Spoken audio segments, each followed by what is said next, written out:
gatoya ngo Yesu abatemberera kenshi muri paradiso, kandi aho bari ngo baguma baririmba bukoma amashi buririmba. Yesu ngo abutemberera kenshi kuko niwe muvyeyi wabwo, ngo bugakoma amashi. Ariko abanizwe ngo ntibakoma amashi, baguma bafumbashe. Babonye Yesu ngo bacamubaza ngo mama nzoza ryari ngo ndamwereke ukuboko yanigishije.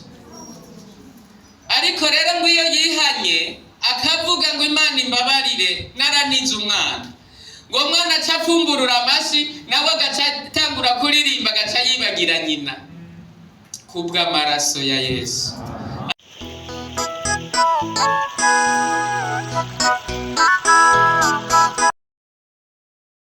Cumi dusome kuri uriya murongo wa 26 turasoma tugeze kuri 3:1 turabeho amajambo y'Imana.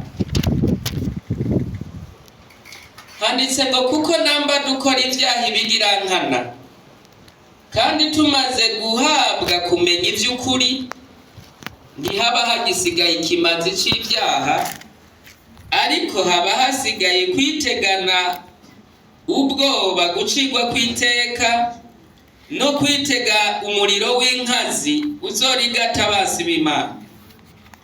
Ukengereye ivyagezwe vya Mose, ivyabona 2 canke 3 biramwicisha atakagongo, mugira ngo umuntu ntazoba akwiye guhanwa birushirije cane, asiribanze umwana w'Imana akiyumvira amaraso y'isezerano yamwejeje ko ari gihumane, agacokora mpwemu w'ubuntu.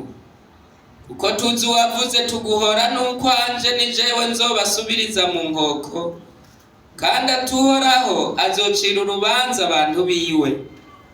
Erega birateye ubwoba gukorokera mu maboko y'Imana nzima. Amajambo y'Imana tugira tuganire ni ingaruka y'icaha c'umukristo.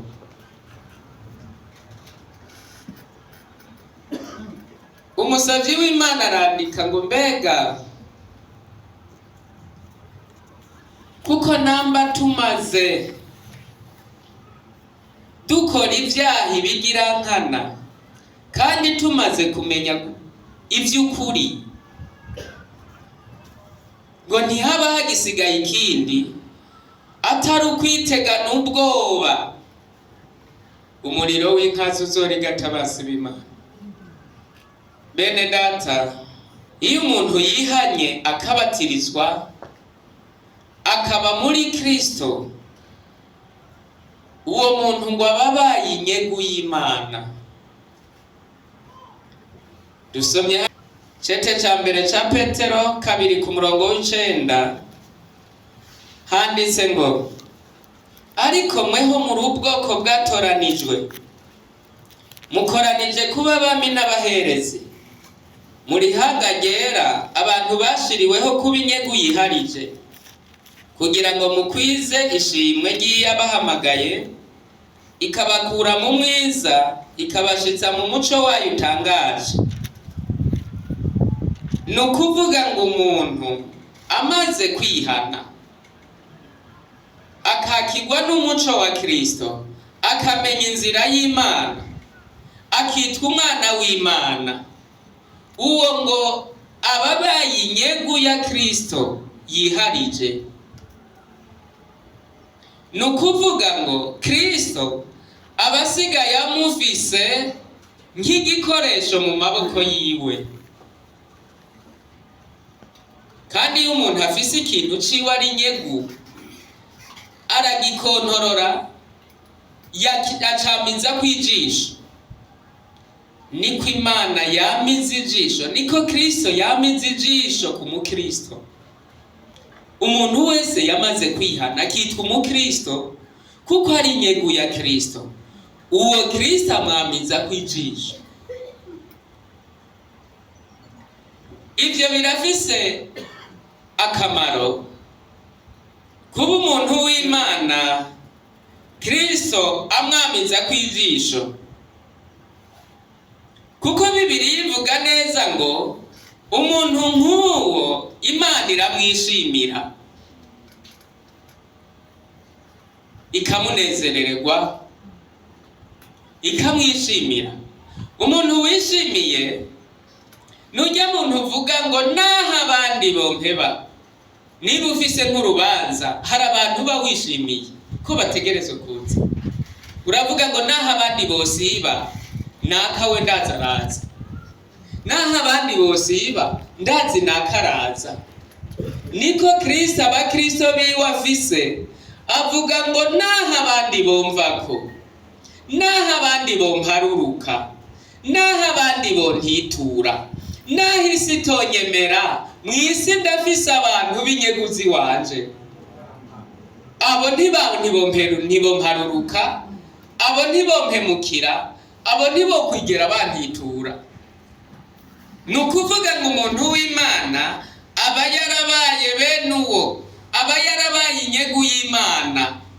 Imana iba yaramaze kumwishimira. Usomye hariya mu gitabo ca Yobu, ubona ukuntu Imana yari yishimiye Yobu.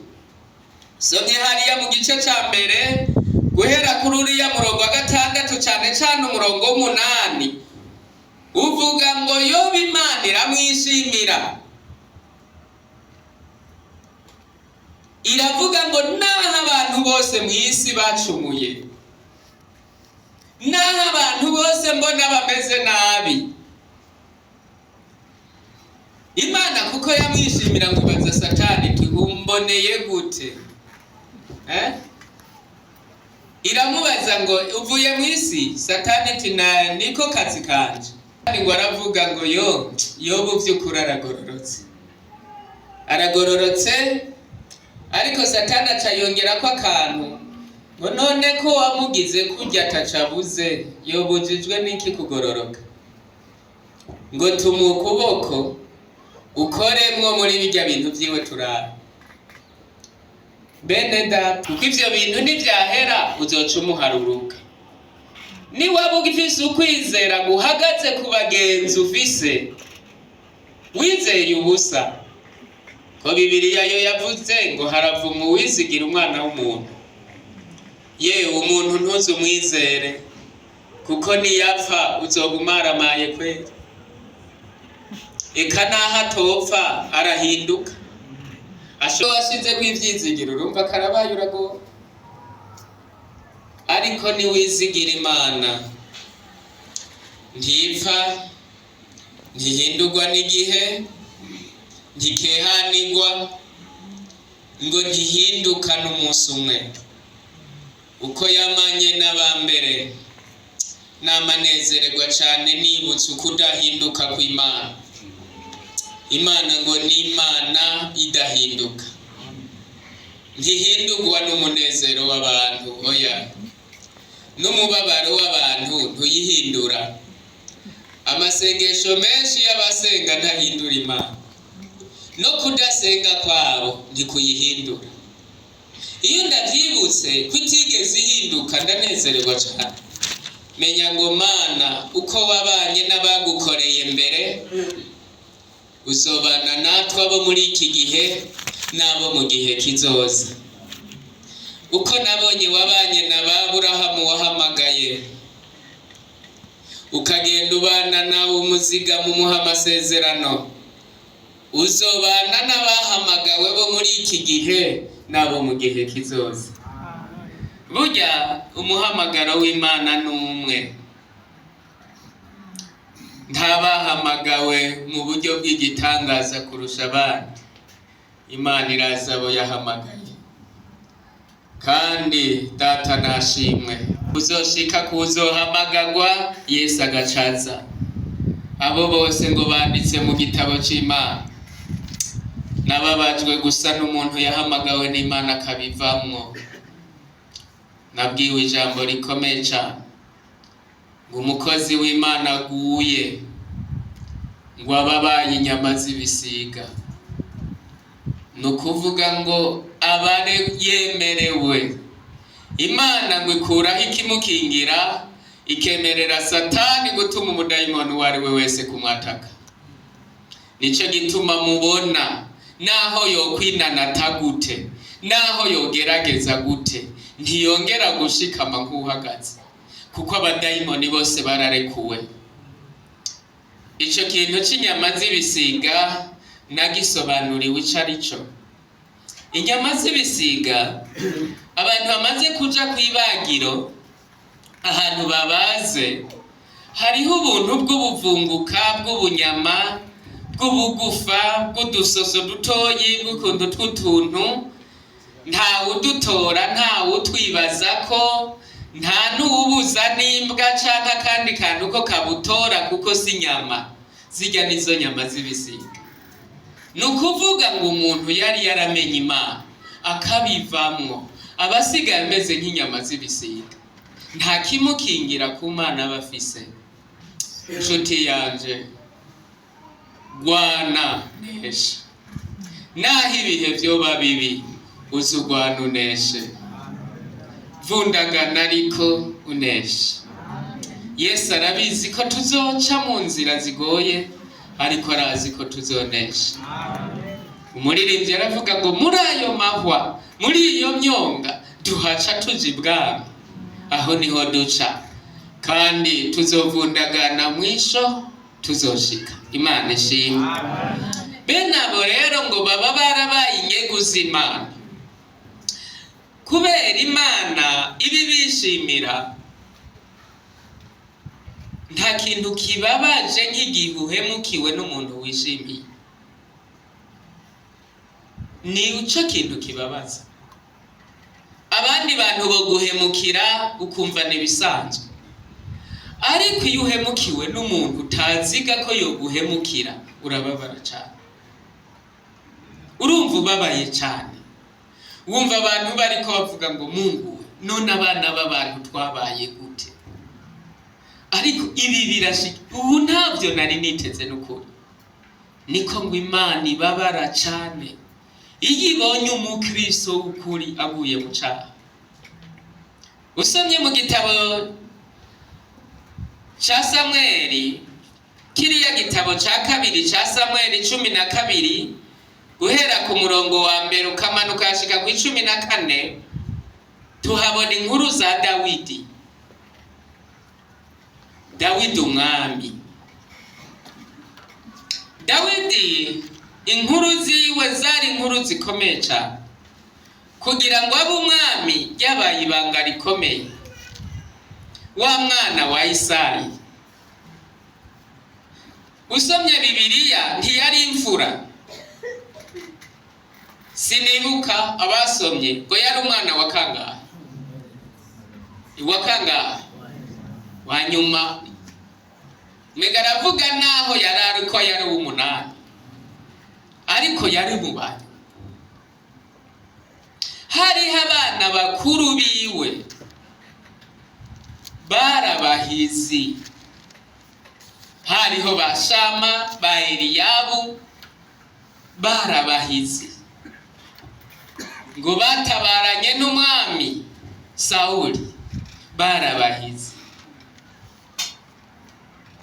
Ico gihe Imana ibona ko Sawuli atakibereye kuba umwami, ituma Samweli ngo aje mu rugo kwa Isayi ko hari umwami. Samweli aritaba, ashira amavuta mu ihembe, aragenda. Ashitseho ngo abonye Eliyabu, abona n'umuhungu mwiza, umusirikare mwiza, umuofisiye mwiza. Aravuga ngo nta nkeka ubu ni wari umwami. Ariko Imana iramubwira ngo si uwo. Samweli aravuga ngo yo. Araba Isayi aravuga ngo Imana iramwasi. Ati hamagara uwundi haza Shama, iyindi ngabo ikomeye. Imana iramubuza Samweli ngo si uwo. Barabazana bose, Imana iranga. Uwutazwi, abatamenyekanye mu isi nibo bazoba bami mu bwami bw'Imana. Ab'isi itigeze imenya nibo bazoba bami imbere y'Imana. Haza Samweli abaza Isayi ngo baraheze. yaratangwe kwijijanya ngo mbega nihenze sinumvise neza muryango Imana yavuze. Erega hari ivyo Imana igukorera ukabaza ngo ubwo ntimwihenze, mbe burya nije mwavuze.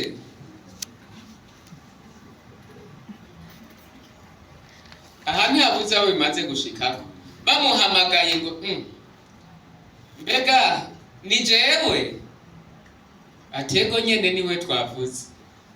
Kumva ngo ndatangariye Imana. Isaya aramubwira ngo abana nari mfise mbona babereye ubwami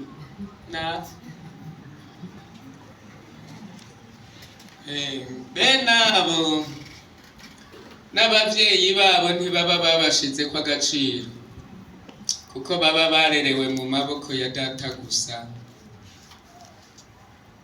Isaya aravuga ngo mubona ari mfise boba bami baraheze, kuko nawe nyene yabapanga uko yifuza ko boba bami.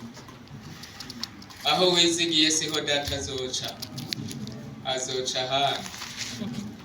Aravuga ngo abo nabona boba bami nabo.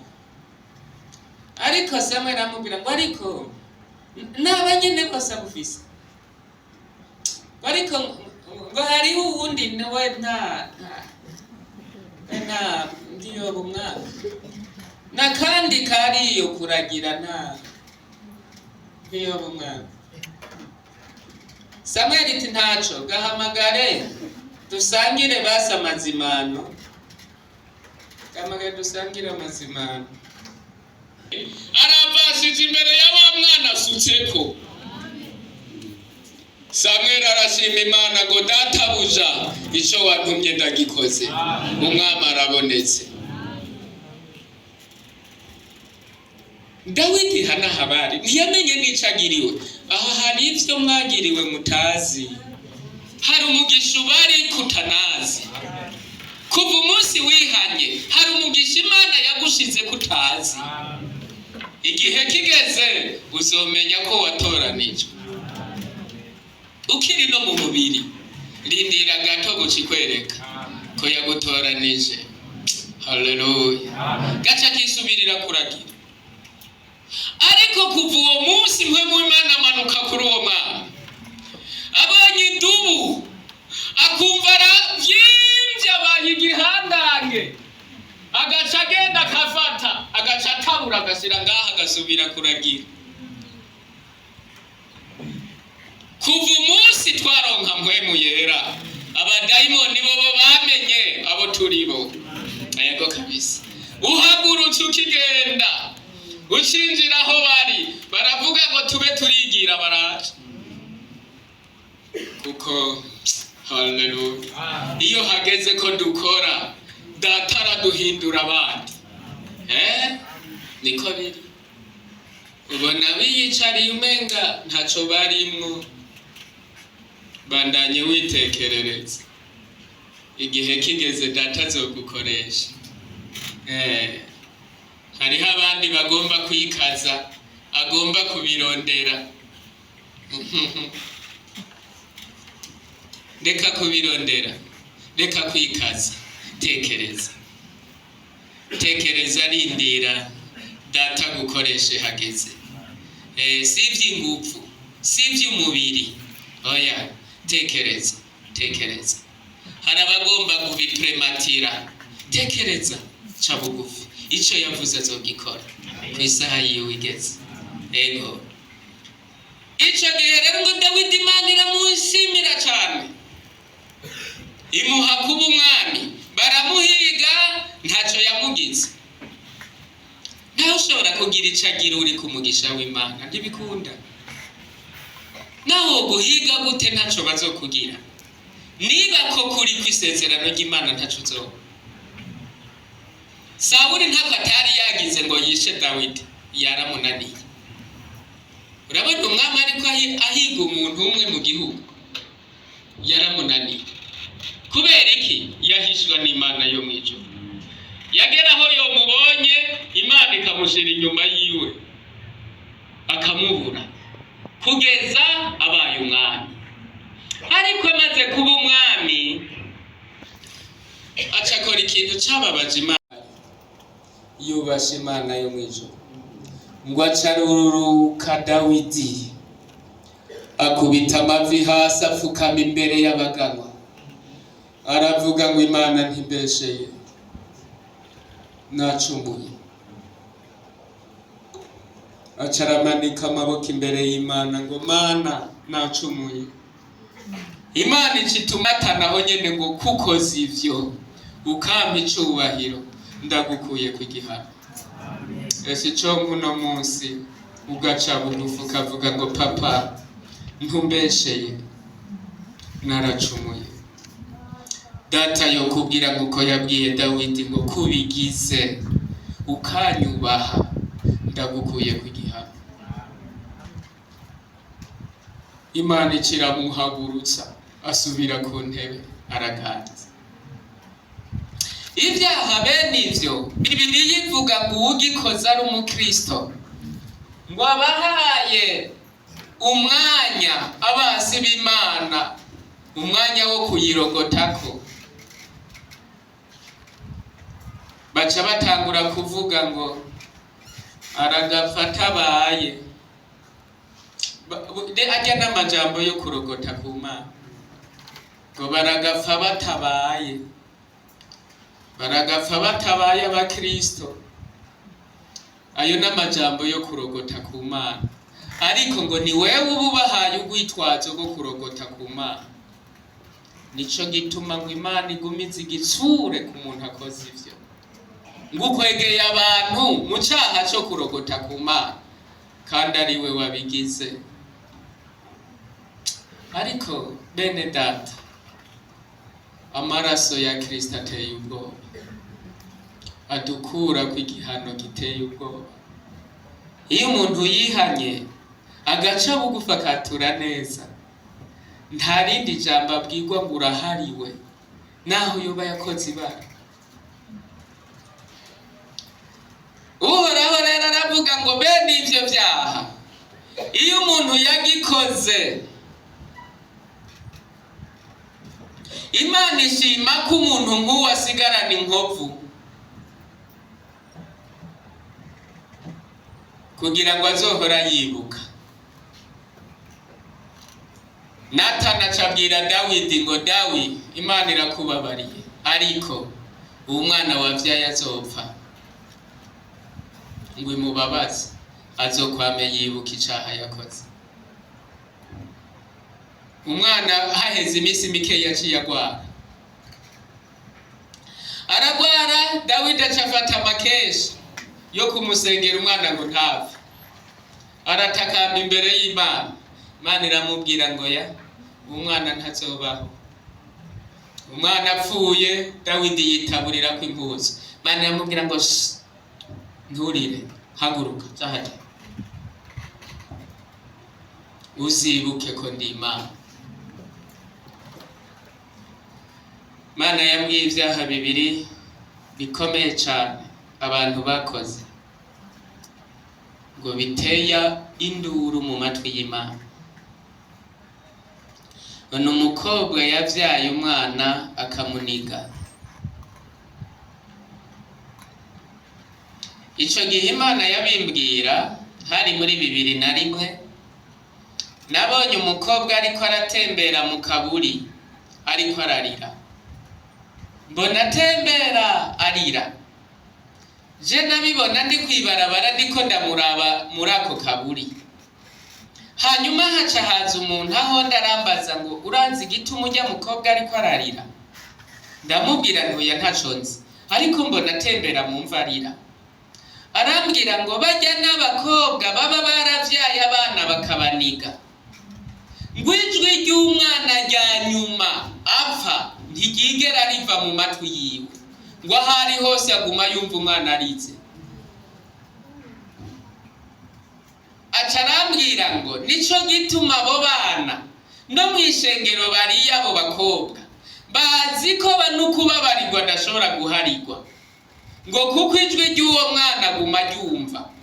Aca arambwira ngo haguruka genda ubabwire ko ndi Imana iharira, nibihana neza ko yishe umwana ngo nzomubabarira ndamukiza ijwi ry'umwana. Iyo yatuye akavuga ngo Imana imbabarire narakoroye inda, ngo Imana icizimye iryo jwi, kuko bene abo bana bapfa muri ubwo buryo. Ngo Yesu abatemberera kenshi aho baba muri paradiso, ngo bamubonye burya abana bose bajya bapfa ari inzoya.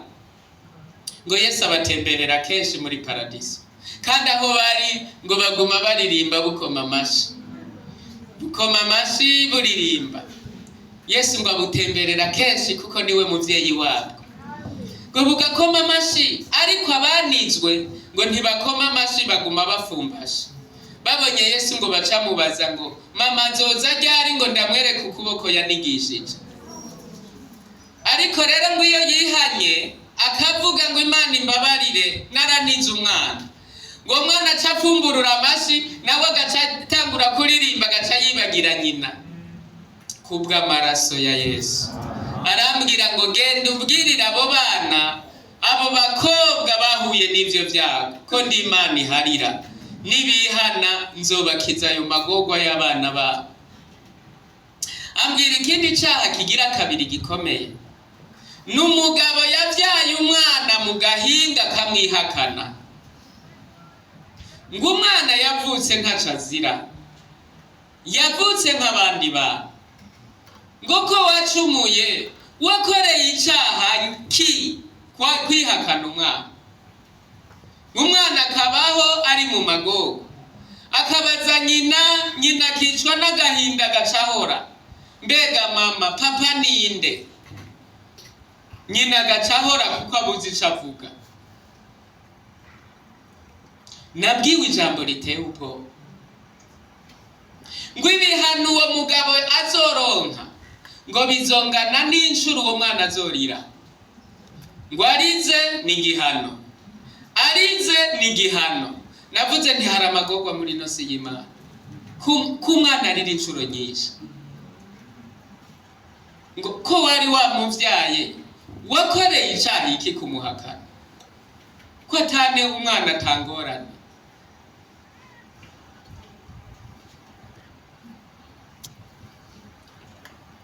Kandi kuko wabikoze data azobibika, nawe mu buvyaye bazoterwa n'ico cyago. Wari kuba umuhizi, wari kwihana ugatandukanya ukikura kuwo muvumo, uwo mwana ukamwakira. Bene abo bana ni n'abana b'umugisha.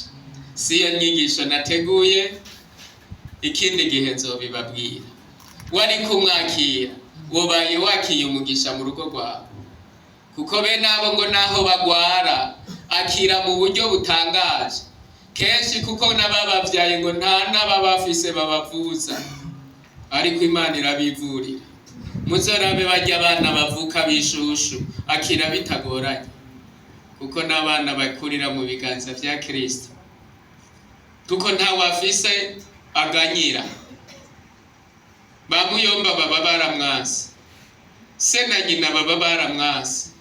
Umwana agwaye hari igihe apfuka gusa akamurabira ngaho, nyina wiwe akarira, Imana ikamuhagurutsa akabona umwana ni muzima, kuko ni Kristo nyene abo bana. Dawidi akora icaha yica umwana, kuri umwami wabitewe n'iki gukora ibara? Ariko tekana, hari Imana iharira. Bene data, hari igihe Imana imanukana imbabazi ntituzimenye. Nagomba kubabwira ko ibihe ntibisa. Hari igihe Imana imanuka iza ahantu igiye gutanga imbabazi ku vyaha bikomeye cyane, bikomeye cyane. Bene uwo ngo aba yahaye urwitwazo abantu rwo kurokota ku Mana mu nzu y'umuntu, baca batangura gutuka ishengero n'abakristo. Twese duca dutukwa.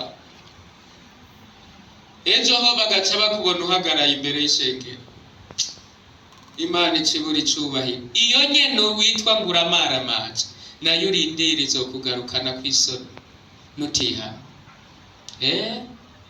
Iratukwa igahora, turayicokora igahora, ariko wewe utumye itukwa nawe izokugarukanira kuko kumaramara.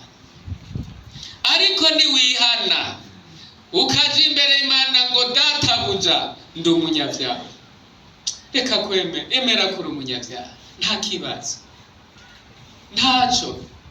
Iratuzi ko turi abanyantege nke, pfa kwemera gusa uvuge ngo papa je péché contre toi, naracumuye kuri wewe.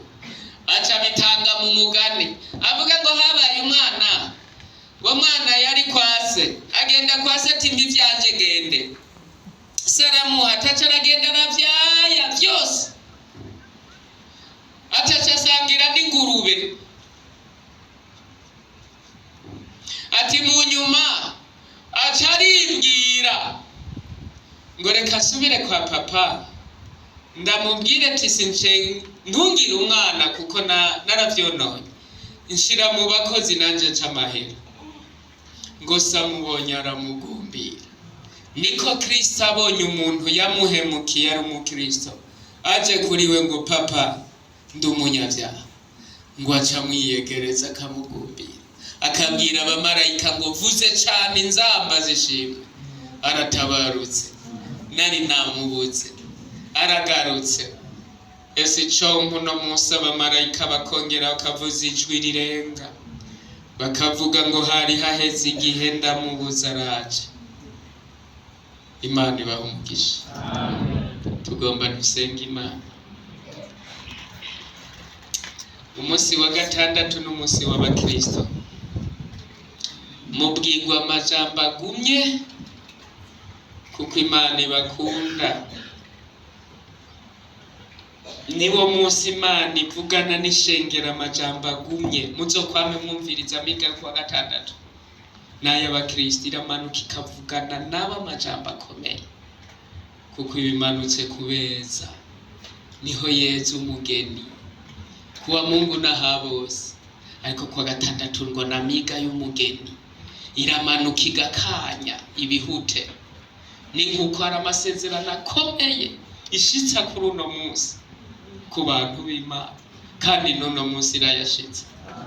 Ariko ingo nuhaguruke nibuvuga ngo papa mbabarira,